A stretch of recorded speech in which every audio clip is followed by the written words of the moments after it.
Welcome to Gaz and Marty's Hot Snippets, where we show you our best kitchen hacks. There's nothing worse than reaching for your kitchen scissors only to find them blunt and useless. Well, I can think of something worse. We just do like the when you script. find a dead cockroach at the bottom of a bowl of soup. Yeah, look that. Or find a human finger in a meat pie. Can we just do the ad? Stick around and we'll show you how to keep your kitchen scissors as sharp as a palm full of pecorino.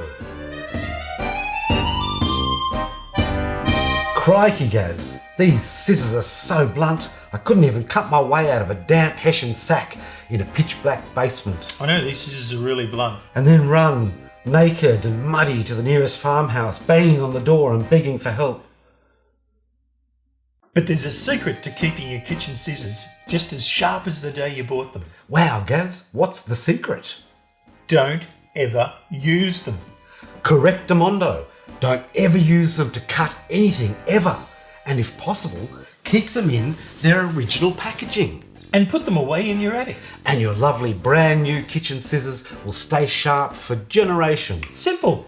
So, like and subscribe and check out our channel for some great recipes. And visit www.gazandmarty.com. And remember, Keep snipping.